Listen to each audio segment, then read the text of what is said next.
हमारे साथ इस वक्त सुधांशु जी और ओवैसी जी दोनों जुड़े हुए हैं। ओवैसी जी, आपके साथ शुरुआत करते हुए, आप व्हाइट पेपर मांग रहे हैं, आपको क्या लगता है सरकार क्या छिपा रही है, क्या सच जानना चाहते हैं आप, क्या है आपकी चिंता? नहीं, मेरी चिंता नहीं, ना मैं सच जानना नहीं चाहता, बल्कि देश जानना चाहता है।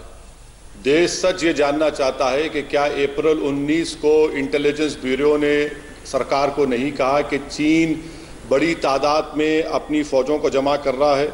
क्या 5 मई के दिन क्या मोदी सरकार को नहीं मालूम था कि गालवान रिवर वैली में चीन की फौज हजारों की तादाद में घुस चुकी है?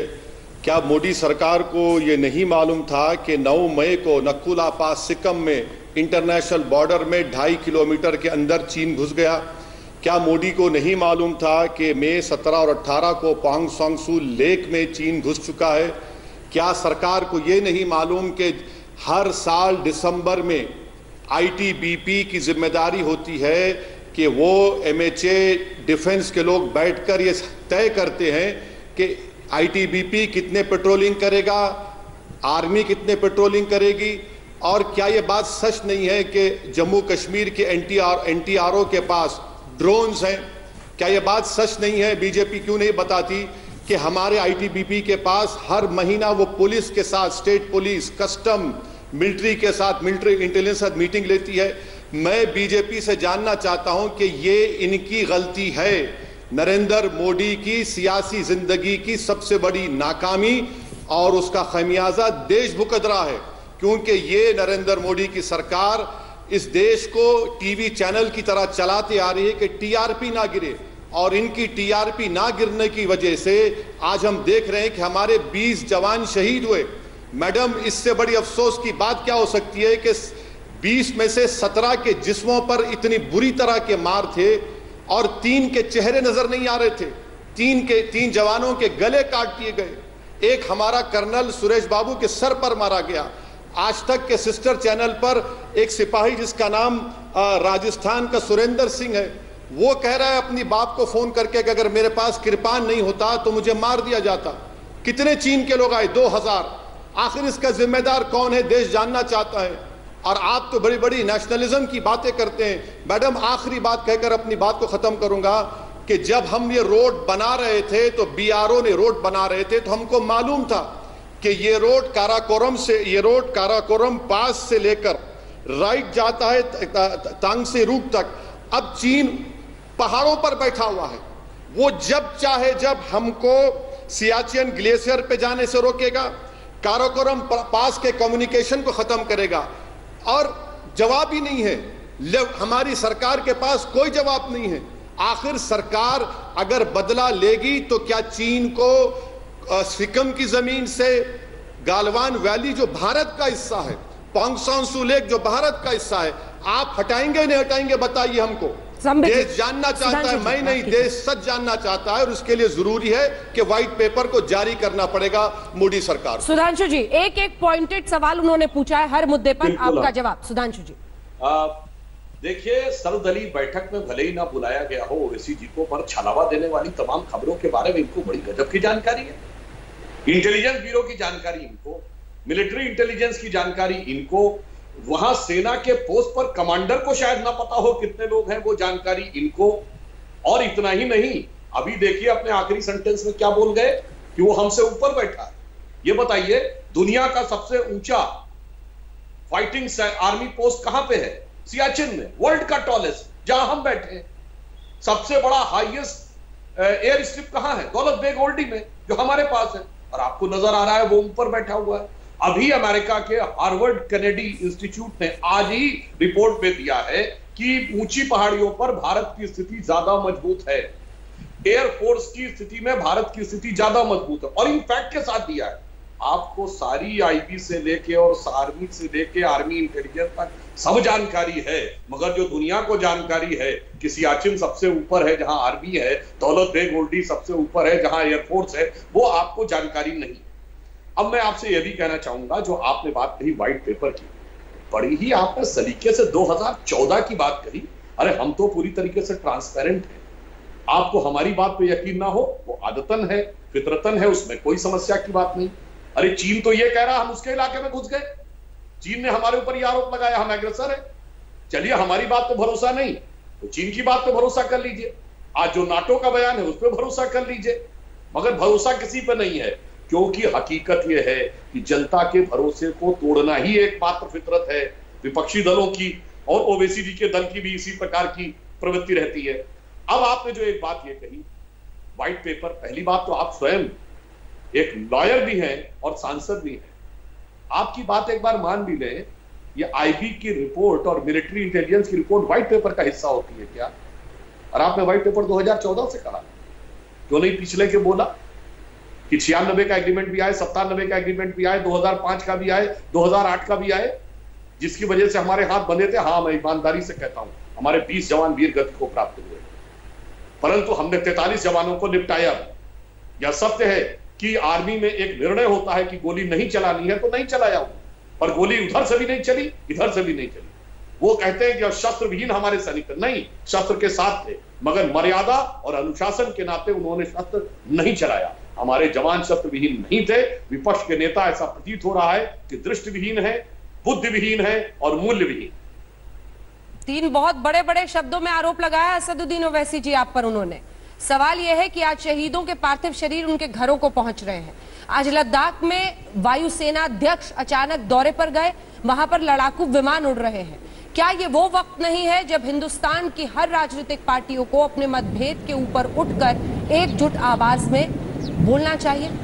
ओवैसी साहब। मैडम, मैं आपसे गुजारिश करूंगा कि मुझे जनाब सुधांशु साहब के सवालों का जवाब देने का मौका दीजिए। यकीनन मैं मुल्क के साथ हूं, मैं मुल्क का वफादार हूं, मैं मोदी के साथ नहीं हूं, ना मैं मोदी का वफादार कभी रहूंगा। मैं देश का साथ देता आया और इंशाल्लाह देता रहूंगा। जनाब सुधांशु साहब, आप बात कर रहे हैं 2005 के एग्रीमेंट की। मैं आपसे कह रहा हूं कि भाड़ में जाए एग्रीमेंट वो जो मेरे सिपाहियों की जान को नहीं बचा सका। और अगर कोई मेरे सिपाही पर, मेरे घर में अगर मुझ पर बंदूक तानता है, मेरे कमांडिंग ऑफिसर को मारता है, तो हमारी सरकार को यह बोलना चाहिए था कि खबरदार, अगर हमारे किसी सिपाही के बाल पर भी आंच आती है तो गोली चलाओ। दुनिया का कानून है, इंटरनेशनल लॉ है, सेल्फ डिफेंस। भारत की जमीन पर चीन ने हमारे कमांडिंग ऑफिसर को, हमारे सिपाहियों को मार मार कर 3 पानी में डूब गए। 150 से ज्यादा लेह के अस्पताल में इलाज चल रहा है। 10 को उन्होंने होस्टेज बना लिया। जो आपने नहीं कहा, आज उसको छोड़ा। ऐसे एग्रीमेंट को मैं फाड़ कर फेंकता हूं देश के लिए। क्या आप भूल गए कि आर्मी ने क्या कहा था? अगर कोई पत्थर फेंकेगा तो गोली चलाएंगे। जब एक दुश्मन मुल्क का सिपाही हमारे कमांडिंग ऑफिसर पर हमला करता है तो आपकी सरकार यह कह रही है कि गोली नहीं चलाना चाहिए। सुधांशु जी, क्या हो गया आपकी हमीयत को? क्यों आप नहीं कहते कि गोली चलाना चाहिए था, मारना चाहिए था चीनियों को? और तीसरी बात, आप कह रहे हैं कि ये जो साइचन, सुधांशु जी आप ज्योग्राफी नहीं जानते, मैं आपको बता रहा हूं। चीन गालवान में बैठकर अब भारत की फौज के लिए बहुत मुश्किल हो जाएगा। Indian army access to Siachen glacier को रोकेंगे चीनी। और आप ये भी जान लीजिए कि काराकोरम पास के कम्युनिकेशन को चीन खत्म कर सकता है।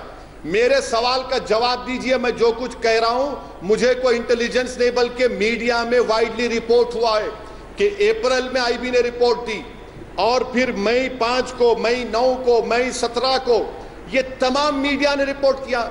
आप इंडिया टुडे के चैनल पर मैप देख लीजिए कि आज भी चीन बैठा हुआ है। क्या चीन, सुधांशु जी, भारत की जमीन पर नहीं बैठा हुआ है? और क्या आप देश को ये पैगाम देना चाह रहे हैं मोदी की तरफ से कि हमारे 20 मरे तो हमने उनको 20 को मारा? सुधांशु जी, एक हिंदुस्तानी की जान की कीमत सारे चीन की आबादी से बढ़कर है हमारे सिपाही की। क्या हो गया आज आप लोगों को? क्या सांप सूंघ लिया आप लोग? ठीक है, इसका जवाब सुधांशु जी देंगे। एक सेकंड सर, उससे पहले एक सवाल है ओवैसी जी मेरा आपसे। आप कह रहे हैं कि सेल्फ डिफेंस में तो उन्हें हथियार चलाना ही चाहिए था। क्या आप यकीन नहीं मान पा रहे कि हमने भी, हमारी सेना ने भी चीनी सैनिकों को मारा है? मारा होगा तो फिर तरीके अपनाए होंगे अपने। उन सब पर चर्चा और विस्तार तो नहीं कर सकते हम टीवी पर। आप ऐसा क्यों मान के बैठे हैं कि इन्होंने वापस वार नहीं किया, इन्होंने चीनियों को नहीं मारा? मैं उस वक्त मानूंगा जब नरेंद्र मोदी देश के सामने आकर कहेंगे कि हमारे 20 सिपाही जो मारे गए, जिसमें कमांडिंग ऑफिसर था, जैसा कि अभी सुधांशु कह रहे हैं, गवर्नमेंट ऑफ इंडिया को ऑफिशियली एक्नॉलेज करना पड़ेगा। पीएम ने तो कहा था सर, 40 को मारा। देखिए, पीएम ने तो कहा था कि मारते मारते मरे। मैडम मेरी एक, मारते मारते मरे तो मर गए ना, कितनों को मारा बताइए ना। उरी में हमारे 16 सिपाही मारे गए तो हमने सर्जिकल स्ट्राइक किया, पुलवामा में 40 मारे गए तो हमने बालाकोट किया। क्या नरेंद्र मोदी की सरकार इन 20 जवानों का बदला लेगी? नहीं लेगी। बदला लेने का बेहतरीन तरीका यह कि चीन आज 4.5 किलोमीटर अंदर भारत की जमीन पर कब्जा करके बैठा है। बहैसियत भारत के सिटीजन की मुझे तकलीफ हो रही है, मेरा सीना जल रहा है कि मेरे जवानों के गलों को काट दिया गया, चेहरों को मारा गया, और इनकी पॉलिटिकल लीडरशिप की गैर जिम्मेदाराना हरकत है। मुल्क को चलाना नहीं आता, टीआरपी की तरह मुल्क को चला रहे हैं। मुझे इस बात का गम है। जवाब तो दीजिए ना कि एनटीआरओ के पास ड्रोन्स हैं। मैडम, हर साल दिसंबर में आईटीबीपी मीटिंग लेता है कि आईटीबीपी किस इलाके की पेट्रोलिंग करेगा। अरे मैडम, सुधांशु जी को बता दीजिए कि पूरे लद्दाख का हमारा लेफ्टिनेंट जनरल वो मीटिंग करता है एक चीन के मेजर जनरल के साथ। ये हमारे सिपाहियों की इज्जत है? बताइए आप कि पूरे लद्दाख का लेफ्टिनेंट जनरल एक मामूली मेजर जनरल से बात करता है। क्या हो रहा है हमारे देश में? ये ठीक है, जवाब दीजिए सुधांशु जी। लेकिन मेरा एक सवाल आपसे भी है, क्या जब पीएम ये कहते हैं कि मारते मारते मरे, हमारे पास कोई औपचारिक आंकड़ा है?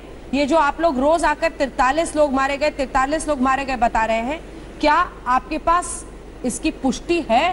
क्या सेना इसकी पुष्टि कर रही है, सरकार कर रही है? कौन कर रहा है? अब मैं फिर बता, देखिए अभी ओवैसी जी ने वकील और सांसद होकर ये बोल दिया था कि आईबी रिपोर्ट टेबल पे होनी। अगला वाक्य अपने पहले इस उद्बोधन में क्या बोला? भाड़ में जाए agreement. Senior member of parliament आप ये कह सकते हैं कि पिछली सरकार के एग्रीमेंट भाड़ में जाए। दूसरी बात, हाँ बिल्कुल सही बात है, हथियार लेके गए थे, एक गोली उधर से चली होती तो गोलियों की बौछार हो जाती है।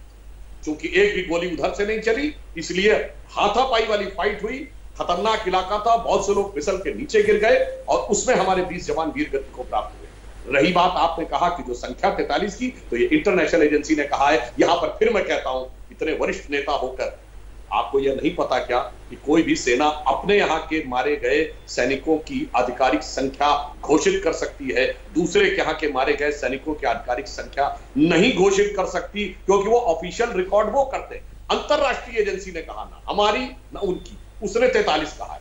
तीसरी बात, आपने कहा 3.5 किलोमीटर अंदर घुसा है चीन, तो मैंने फिर बोल रहा हूं, चीन कह रहा हम उसके यहां अंदर चले गए और आप कह रहे हैं जी हम चले आए। गवर्नमेंट ऑफ इंडिया कह रही है कहीं वो अंदर नहीं आए हैं, एलएसी में कोई चेंज नहीं है। चीन कह रहा भारत एक एग्रेसर है, यानी भारत अंदर चला आया है और उसने हमारे ऊपर आक्रमण किया है।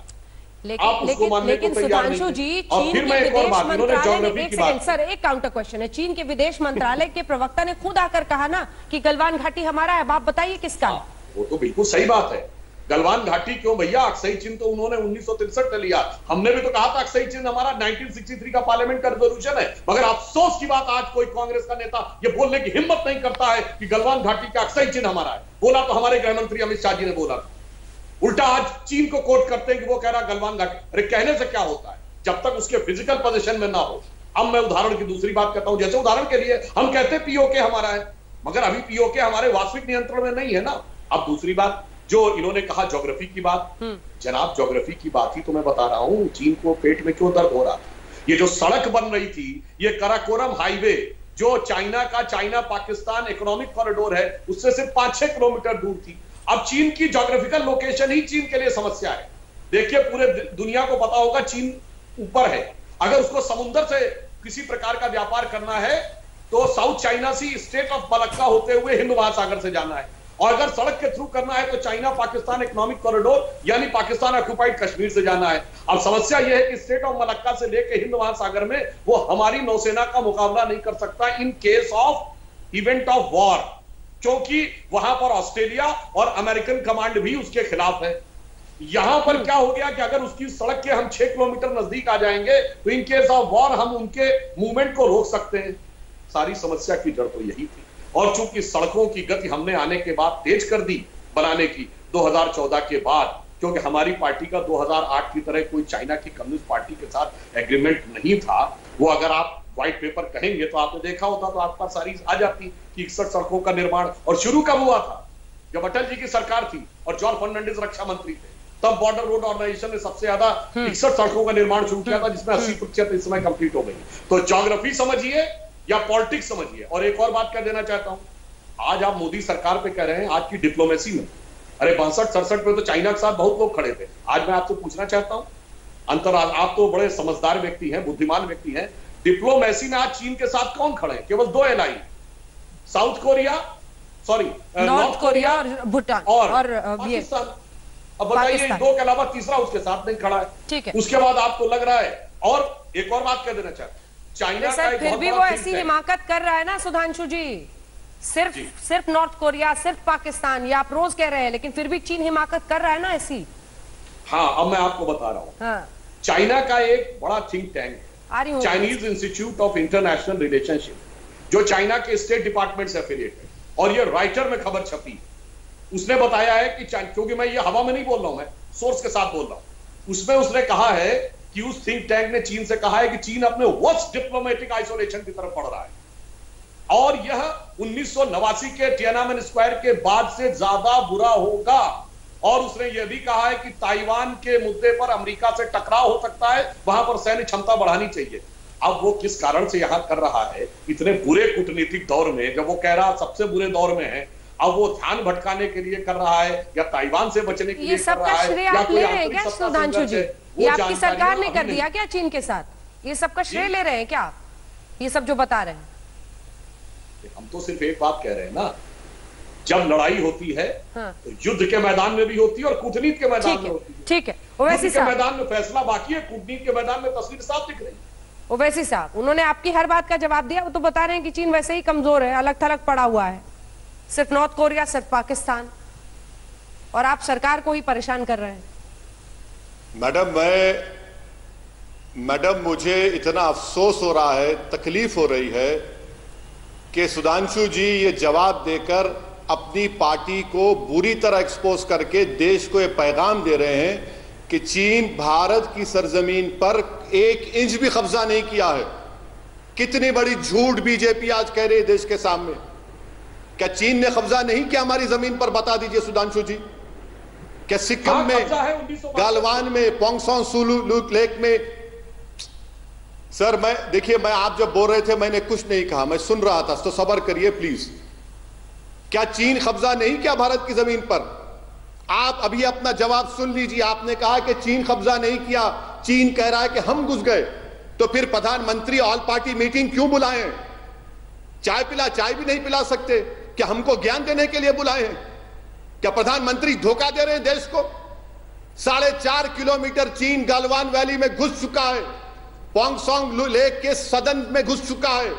मैं फिर से देश को बताना चाह रहा हूं कि सुधांशु जी झूठ कह रहे हैं। यकीनन साइचन का जो रास्ता होगा, जहां पर जाने का एक्सेस होगा, गालवान के उन पहाड़ियों पर चीन बैठा हुआ है। अब चीन कभी भी, आप याद रखिए, काराकोरम में हमारा कम्युनिकेशन खत्म कर सकता है। बताए बीजेपी, चीन हमारी जमीन पर कब्जा कराए नहीं कराए? अरे भाड़ में जाए चीन के साथ कौन खड़ा या ना खड़ा है। मुझे अपनी देश की जमीन की फिक्र है। क्या ये मोदी सरकार इन वीर जवानों की शहादत को, इनके मरने को रायगा जाने देगी?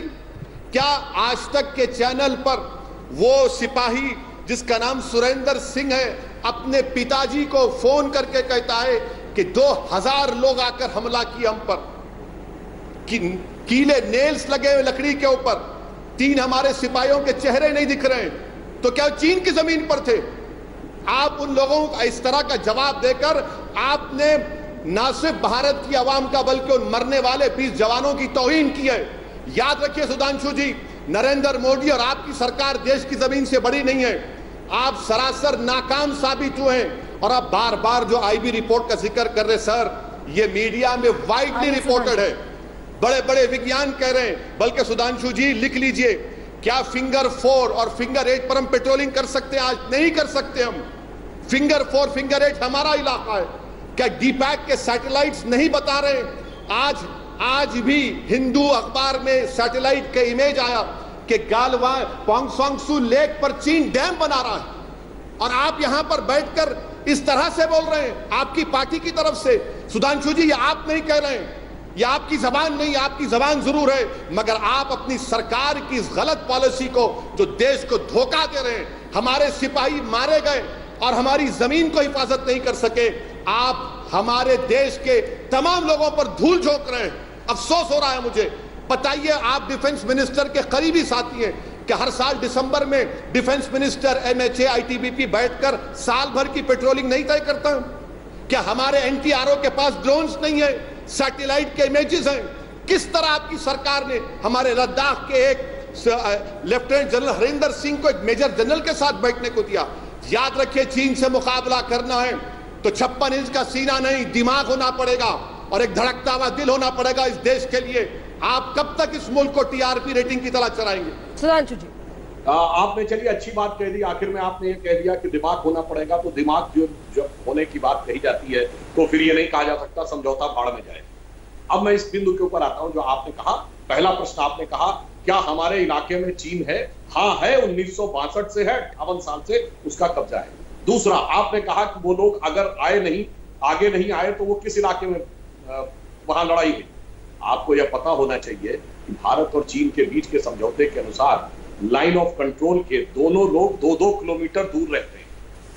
वो अपने बेस पे, हम अपने बेस पे। जैसे ही वो आगे बढ़े हम भी आगे बढ़े, तो वो एरिया जो है 2 किलोमीटर इधर 2 किलोमीटर उधर, वहां पे हम लोग ठीक एलएसी पे नहीं खड़े हैं, वो उधर है। जैसे ही वो आ गए हमारे जवानों ने मुंहतोड़ जवाब दिया। और ये भी कहना चाहता हूं, जब 1993 का एग्रीमेंट हो रहा था, एक टीवी चैनल पे बोला गया है, ये बात आर्मी के सीनियर व्यक्ति ने बोली है जो उस समय के डीजीएमओ थे, कि आर्मी ने क्लियर कट कहा था एग्जिस्टिंग एलएसी लिखिए, मगर उस समय की नरसिम्हा राव सरकार ने पलट दिया था, एग्जिस्टिंग नहीं लिखा, एलएसी लिखा, ताकि एक कंफ्यूजन बना रहे जिसका कि चीन आज तक फायदा उठाता है। एलएसी कहां पे? एलएसी उस समय जहां पे पोजीशन थी वो क्लियर कट डिफाइन होनी चाहिए थी, वो क्लियर डिफाइन नहीं की, इसलिए आज ये स्थिति है कि 2 किलोमीटर इधर और 2 किलोमीटर इधर रहना पड़ता है। और जो आपने एक और बात कही कि हम कुछ नहीं कर पा रहे हैं, हम तो सिर्फ ऐसे ही बैठे हुए हैं, तो मैं पूछना पा रहा हूं जनाब, हम कुछ नहीं कर पा रहे हैं तो चीन ने एड़ी चोटी का जोर लगा दिया, फिर भी मसूद अजहर को आतंकवादी घोषित करवा ले गए, यूनाइटेड नेशन में कुछ नहीं कर पाए थे। न्यूक्लियर सप्लायर ग्रुप में वेवर हमको मिला, चीन ने सर पटक के रख दिया, नहीं रोक पाया ना। मिसाइल टेक्नोलॉजी कंट्रोल रिजीम में हम शामिल हो गए, चीन शामिल नहीं है, नहीं रोक पाया ना। 370 पे सर के बल खड़ा हो गया, संयुक्त राष्ट्र संघ में प्रस्ताव नहीं ला पाया ना। और अफगानिस्तान और बांग्लादेश जैसे बड़े मुस्लिम देश हमारे साथ खड़े हो गए ना, नहीं रोक पाया ना। इसके बाद भी आपको लगता है कि हमारी सरकार कुछ नहीं कर पाई, इसीलिए मैं कह रहा हूं, आप बहुत अच्छी बात कही, ये सिर्फ जज्बात से नहीं दिमाग से भी होता है। इसीलिए मैंने कहा, आप देखिए यूनाइटेड नेशन से लेकर आर्थिक मामले तक, और अमेरिका के बाद सबसे बड़ा आर्थिक जो उसका व्यापार है भारत से होता है, आर्थिक चोट उसको हमसे, डिप्लोमेटिक चोट हमसे। कोविड को लेकर आज सबसे बुरी प्रतिष्ठा की स्थिति चीन की। और इतनी चीजें देखने के बाद यदि आप जैसा दानिशमंद व्यक्ति यह न समझ पाए और यह कहे कि ना कुछ सरकार ने किया है, मतलब एनएसजी, एमटीआर और मसूद से लेके, और ना कुछ हुआ है कोविड से लेके। ठीक है, ओवैसी साहब इसका जवाब देंगे, लेकिन इसके पहले एक जवाब मेरा भी दीजिए आप सुधांशु जी।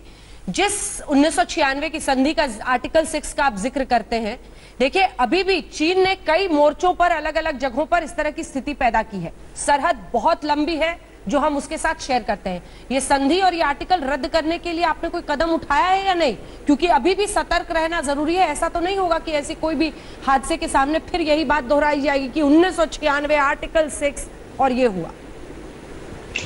देखिए, जब कोई युद्ध जैसी स्थिति उत्पन्न होती, जो कि 15-16 के बाद उत्पन्न हुई तनावपूर्ण स्थिति, निश्चित रूप से यदि इसका समाधान नहीं निकलता है और चीन ज्यादा टकराव की स्थिति लाता है, फिर आर्टिकल्स के बारे में भी विचार होगा। बिल्कुल, जैसे याद करिए 1948-49 का जो वो था कि जनमत संग्रह कराएंगे, 72 के शिमला समझौते के बाद बात खत्म हो गई। 99 में हमने जब लाहौर डिक्लेरेशन का खत्म, उसकी बात खत्म, तो हम वो किसी भी कीमत पर समझौता नहीं होने देंगे। मगर रंजना जी, ये तो बताइए ना, जब सेना कह रही थी कि समझौते में ये लाइन होनी चाहिए, क्यों विदेश मंत्रालय ने हटाई? वो लोग आज खड़े होकर हमसे सवाल पूछते हैं। और तो और आज हमसे ओवैसी साहब कह रहे हैं 1958 में हमारे इलाके में 300 किलोमीटर सड़क बनाई, 300 किलोमीटर, और उसके बाद अप्रैल 1960 में चाउ इनलाई को बुला के सम्मानित किया और वो कह के ये गया कि हम नहीं मानते अक्साई चिन्ह हमारा है। और ये नेहरू जी ने अप्रैल 1960 में राज्यसभा में बयान दिया कि वो नहीं मान रहा है और वो कह रहा है जवाब लेते हो वैसी साहब। उसके बाद दिसंबर 1960 में संयुक्त राष्ट्र संघ में चीन की सदस्यता की वकालत की। गजब की आर्थिक नीति थी। चाउ इनलाई भी हमारे थे और दलाई लामा भी हमारे थे। ओवैसी साहब आज खड़े होकर हमसे पूछ रहे हैं। ओवैसी साहब, आपकी पॉलिटिक्स को सूट करता है 2014 के बाद ही चीन ने क्या कुछ हथियाया, कहां दिक्कत हुई, ये सब जानकारी हासिल करना, या 2014 के पहले भी की भी जानकारी आप हासिल करना चाहते हैं? हालांकि सुधांशु जी, आपका ये क्वेश्चन ही मतलब गिर जाता है जमीन पर। मोदी जी कैसे 2014 के पहले की जानकारी देंगे? मैडम, देश तो चलता रहेगा ना, गवर्नमेंट तो कंटिन्यूस फॉर्म में रहेगी। चलिए, आपकी सिफारिश पर मैं ये कह देता हूं कि नरेंद्र मोदी को कहना चाहिए कि 1962 से लेकर अब तक कितनी भारत की जमीन आज की तारीख तक, जिस दिन हमारे 20 सिपाही इस नाखिस और कमजोर हुकूमत की पॉलिसी की वजह से मारे गए, आप बता दीजिए देश को। चलिए, कितनी जमीन पर चीन कब्जा करके बैठा है? 2014 से 20 तक बता दीजिए, और उसके बाद भी बता दीजिए। कौन रोकता है आपको? सुधांशु जी, आप बार बार एग्रीमेंट की बात कर रहे हैं। सुधांशु जी, याद रखिए, वो एग्रीमेंट कॉन्स्टिट्यूशन का हिस्सा नहीं है। जिस जमीन पर हमारे सिपाहियों को मारा गया वो भारत की सरजमीन है, और जिस भारत की सरजमीन पर मेरे घर में घुसकर मेरे सिपाहियों को कोई मारता है तो मुझे अख्तियार है कि मेरे घर में घुसने वालों पर मैं गोली चलाऊं। और अगर कमांडिंग ऑफिसर मरता है तो सिपाहियों को आप ऑर्डर नहीं दिए। Political leadership, military leadership, strategic leadership की ये नाहिली है। आप एग्रीमेंट की बात कर रहे सुधांशु जी, सुन लीजिए। आप एग्रीमेंट कहते हैं ना, 96 का एग्रीमेंट जो 7 पेज पर मुश्तमिल है, क्या कहता है कि फौज दोनों की ज्यादा तादाद में नहीं बढ़नी चाहिए, आर्टिलरी नहीं होना चाहिए। अरे भाई साहब, एग्रीमेंट नहीं रहा। जब कमांडिंग ऑफिसर को मारने लगे, जान लेने लगे, तो फिर कहां का एग्रीमेंट? आप क्या कौन से अखलाक की बात कर रहे हैं? देश की जमीन की हिफाजत की बात हो रही है, देश के सिपाहियों की हिफाजत की बात हो रही है। और आपके तमाम बातों से एक बात जाहिर हो रही है कि आप ये कह रहे हैं कि हम कुछ भी नहीं करेंगे, हम चूड़ियां पहनकर, हाथों को मेहंदी लगाकर बैठ जाएंगे और चीन उन इलाकों पर गालवान वैली में बैठा रहेगा। ये चीन की हमेशा साजिश रही। साउथ चाइना में चीन ने ऐसा ही किया और वो फेट कंप्ली हो गया। आप ये क्यों नहीं कहते कि हम चीन को उखाड़ कर फेंकेंगे, सिक्किम से उखाड़ कर फेंकेंगे, गालवान वैली से उखाड़ कर फेंकेंगे, पोंगसोंसू लेक से निकाल कर फेंकेंगे। जिस रिवर पर डैम बनाया जा रहा है उसको नहीं बनाने देंगे। इन 20 लोगों की शहादत को रायगा नहीं जाने देंगे, और आप लच्छेदार गुफ्तगू कर रहे हैं। अरे एग्रीमेंट भाड़ में जाए, मैं उस एग्रीमेंट को फाड़ देता। अगर मुझसे पूछा जाता, जब मेरी जमीन का मामला आता है तो क्या है का एग्रीमेंट? अरे जो हमारे एग्रीमेंट का पासो लिहाज नहीं रखता उनसे हम बात करेंगे।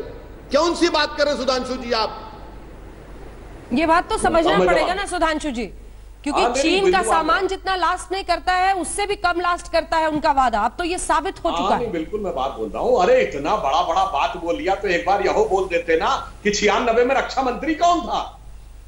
मुलायम सिंह यादव। सरकार किसकी थी? कांग्रेस के रहमो करम पर 40 सीटों वाले जनता दल की सरकार थी। और वो आज हमसे सवाल पूछते हैं। जहां तक मुआहदे की बात है, समझौते की बात, यस आपने सही कहा, जब भारत के हित की बात आएगी हम चेंज करेंगे। याद करिए, जैसे ही ये घटना शुरू हुई हमने चाइनीज कंपनीज के डायरेक्ट इन्वेस्टमेंट पर रोक लगा दी। अभी हमने BSNL में रद्द किया, हमने रेलवे में रद्द किया। और सोचिए मोदी जी की दूरदृष्टि, यदि RCEP से हम बाहर नहीं हो गए होते तो आज शायद हम चीन का करार रद्द नहीं कर पाते, क्योंकि हम कानूनी ढंग से बंधे हुए होते। मगर हम पहले ही उससे बाहर आ गए। और चिंता मत करिए, अगर आर्थिक मुआहदे यानी आर्थिक अनुबंध हमने एक्शन लिया है तो जरूरत पड़ने पे सामरिक और आर्थिक इस पर भी बात करेंगे। और आपने सिक्किम की बात कही, मैं आपसे पूछना चाहता हूं, सिक्किम में एकमात्र मौका है जब चीन भारत के आगे कभी झुका है पिछले 60 साल में। सिक्किम पे चीन ने अपना दावा कब छोड़ा? मैं पूछना चाहता हूं, क्या ओवैसी साहब को पता है?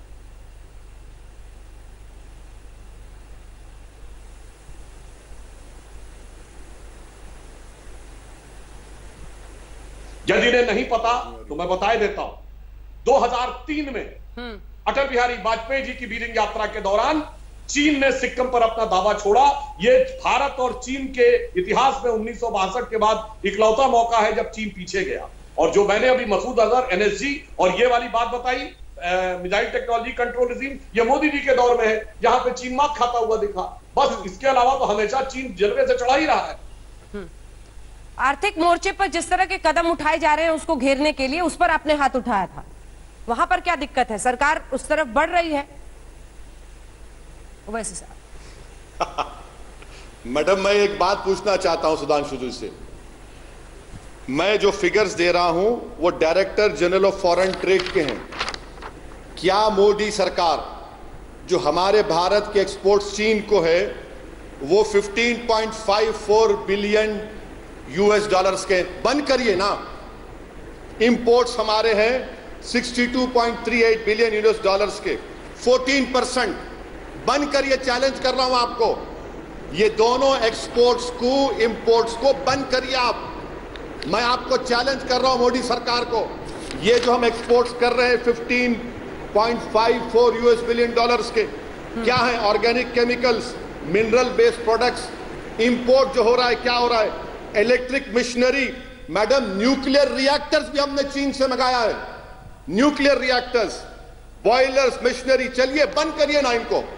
हिम्मत है आप में, बैठकर टीवी स्टूडियो में बोलना अलग बात है, इंप्लीमेंट करके दिखाइए। और आप कह रहे सिक्किम, जब सिक्किम की बात आई तो किसने सिक्किम को स्टेट का स्टेटस दिया?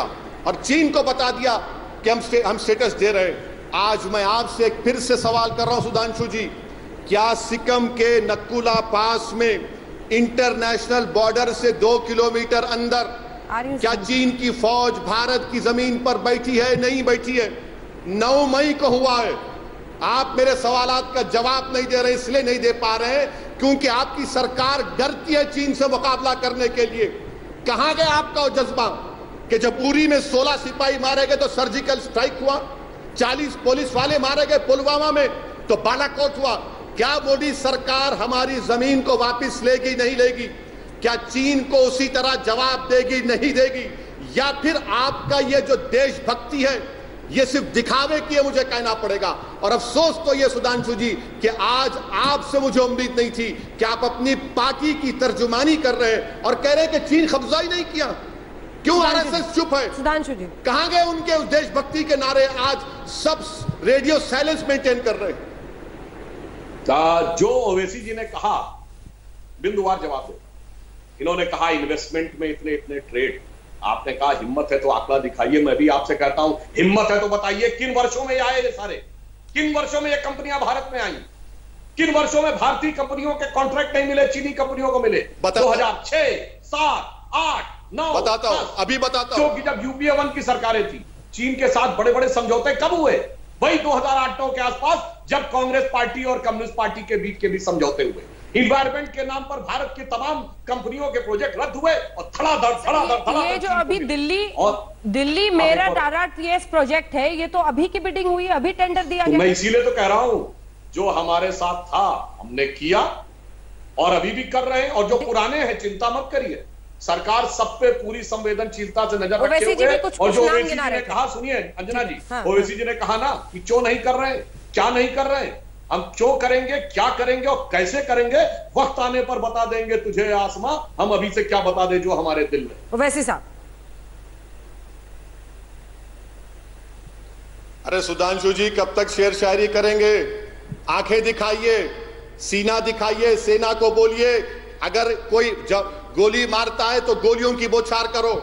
ये शेर शायरी सरहद पर नहीं चलती सुधांशु जी, ये अमन के माहौल में अच्छा लगता है। रही बात कि आप कह रहे हैं कि इन्वेस्टमेंट कब से आया, ये आईपीएल का स्पॉन्सरशिप किसने दिया बताइए? आईपीएल क्रिकेट टीम का स्पॉन्सरशिप हमने दिया, आपकी सरकार थी ना। ये न्यूक्लियर रिएक्टर्स कौन खरीद रहा है? ये बॉयलर्स, ये इलेक्ट्रिकल मशीनरी कौन दिया कॉन्ट्रैक्ट बताइए सुधांशु जी? आप कैंसिल क्यों नहीं कर देते? चलिए पहली सरकार ने किया है। मैं आपसे कह रहा हूं सुधांशु जी, अगर आप अपने अल्फाज को अमल करना चाहते हैं, जामे उसको पहनाना चाहते हैं, तो इंपोर्ट्स हमारे 62.38 बिलियन यूएस डॉलर्स के, एक्सपोर्ट्स 15.54, बंद कर दीजिए। मैडम मैं आपसे भी कह रहा हूं अगर ये सरकार ऐसा काम करती है तो मैं पहले आकर आज तक में सरकार को मुबारकबाद देंगे, और जब ये होगा तो कई टीवी स्टूडियो में इक्विपमेंट ही नहीं रहेगा। सुधांशु जी, आप जंग की बात करते हैं। मैडम, मैं आपको जिम्मेदारी के साथ कह रहा हूं कि हमारे वॉर रिजर्व्स, अगर जंग होती है चीन के साथ तो सिर्फ 12 दिन के माउंटेन कॉर्प्स को आपने उसको शामिल नहीं किया आर्मी में। क्या बोलते, 65,000 करोड़ लगेंगे। अगर माउंटेन कॉर्प्स आज होता तो चीन का पीएलए हिम्मत नहीं कर सकता था। हमारे वॉर रिजर्व सिर्फ 12 दिन के। 6.5 साल से आप लोग क्या कर रहे हैं बताइए ना। ठीक है, मैं बुरा आदमी हूं, आप दूध के धुले हैं। दुनिया के सबसे बेहतरीन आदमी मोदी और ओवैसी गंदा है, मगर जब देश की जमीन की बात आ रही तो गंदा आदमी खड़े होकर एक वजीर आजम से, उसकी सरकार से पूछ रहा है कि क्यों खामोश बैठे हैं आप, क्यों चीन का नाम आते कि आप खामोश हो जाते हैं। आप चीन को बुलाकर झूला झुलाए, क्या हुआ? कितने मर्तबा आप मिले? वुहान स्पिरिट, ममलापुरम स्पिरिट, कहां गया सब? ये देश जानना चाहता। सुधांशु जी, ठीक है, सुधांशु जी जवाब। देखिए, जो इन्होंने बात कही, सबसे पहले वाक्य में कहा आईपीएल प्राइवेट संस्था। जनाब, आप बोलना भूल गए कि आईपीएल का चेयरमैन कौन था, किस पार्टी के थे? छोड़िए उस बात। आपने कहा कि आप सवाल पूछ रहे हैं, आपके सवालों को हम पूरी इज्जत के साथ जवाब देते, और ये पहला सवाल होता तो ना। आपके तो हमेशा ही सवाल ऐसे रहे। आतंकवाद का मुद्दा हो तो सवाल सरकार से, सर्जिकल स्ट्राइक हो तो सवाल सरकार से, बालाकोट हो तो सवाल सरकार से, चीन का मामला हो तो सरकार से। तो आप तो फितरतन आदतन सरकार के खिलाफ ही बोलते हुए लगातार नजर आते हैं। और हमारे सामने जानते हैं एक और भी समस्या है बहुत बड़ी। अंजना जी, आपको पता है कि लेह का काउंसिलर क्या बोलता है? मोदी जी के बारे में अनाप शनाप बोलते हुए वीडियो आ रहा है और कह रहा है 133 किलोमीटर हमारे अंदर आ गए। कांग्रेस के नेता सलमान सोज क्या बोलते हैं कि आज गलवान घाटी, जो गुलाम रसूल गलवान के नाम पर था, कट्टर हिंदूवादी उसको बचाने में लगे। क्या बदतमीजी है ये। कांग्रेस के सांसद हुसैन दलवैये बोलते हैं कि बिना हथियार को लड़ने के तो आरएसएस की शाखा लगा रहे हैं क्या वहां पर। इस ढंग के एब्सर्ड बयान इस युद्ध के समय में मैं चुनौती से कहता हूं। 2013 में जब दौलत बेग उल्टी हुआ था, मार्च अप्रैल में हमारे किसी नेता ने कोई सवाल नहीं पूछा। 1987 तवांग जिले के एपिसोड में किसी ने सवाल नहीं पूछा। 67 में नाथुला में हुआ, किसी ने सवाल नहीं पूछा। और 62 में तो जनसंघ तो छोड़िए, आरएसएस ने इस कदर समर्थन किया कि नेहरू जी का ऑन रिकॉर्ड बयान। तो देश के साथ हम कैसे खड़े रहते हैं विपक्ष में और कैसे खड़े रहते हैं आप लोग, ये देश देख रहा है। ठीक है, कंक्लूडिंग रिमार्क का वक्त है। सिर्फ एक दो लाइन में जल्दी से ओवैसी जी, चूंकि आपने हाथ उठाया था, सवाल यह है कि अभी तो मुझे लगा कि आपने पुरी पर और पुलवामा पर सरकार की प्रशंसा की। क्या चाहते हैं आप? मतलब चीन के साथ बिल्कुल सेना को छूट दे दी जाए और आर पार की स्थिति हो? अरे, मोदी ने कहा था ना, मैंने सेना को पूरी छूट दे दी। हाँ, क्या सेना को छूट दिए हैं आप? जो गोली नहीं चला पा रहे, सुधांशु जी कह रहे हैं हम गोली नहीं चला सकते। ये इसीलिए तो कह रहा हूं कि मोदी की सबसे बड़ी फेलियर है ये। और आप कंक्लूडिंग रिमार्क्स की बात कर रहे हैं, सुधांशु जी कह रहे हैं टेररिज्म। अरे, देवेंद्र सिंह, वो पुलिस का डीएसपी जो हिजबुल मुजाहिदीन के टेररिस्ट को लेकर गाड़ी में दिल्ली को ला रहा था भारत के लोगों को मारने के लिए, आपकी सरकार चार्जशीट नहीं डालती है और उसको बेल हो जाती है। एक महिला जो हामिला है उसको बेल नहीं देते। ये आपका टेररिज्म के ताल्लुक से है। आप चीन के इंपोर्ट एक्सपोर्ट पे जवाब नहीं दे रहे। स्टैच्यू ऑफ यूनिटी में क्या चीन से मटेरियल लिया सुधांशु जी? छोटा सा एकदम, बस 2 लाइन का जवाब सुधांशु जी, वक्त की बहुत कमी है। क्या करेंगे उसको? आप लगा के रखेंगे उसको? आपकी सरकार नाकाम साबित हुई है। देवेंद्र सिंह को बेल मिल गई है सर। आपके जवाबात से नजर आ रहा है कि आप चीन से समझौता कर चुके हैं। मोदी चीन से समझौता कर चुका है इस मामले में, गालवान से पंगसंगसू लेक की जमीन पर। सुधांशु जी, वाह भाई वाह। जिनका ऑफिशियल समझौता है जिस पार्टी का, उसके लिए तो बोलने के लिए आपकी जबान निकली नहीं। और जिनके लिए ग्लोबल टाइम्स ने मोदी जी के बारे में अनाप शनाप अपशब्द बोले हैं और उन्होंने कहा है कि भारत के साथ हमारे जो लड़ाई होगी तो मोदी को सत्ता से बाहर करेंगे। उन्होंने कहा है हिंदूवादी फोर्स को सत्ता। वक्त की बहुत कमी है सर।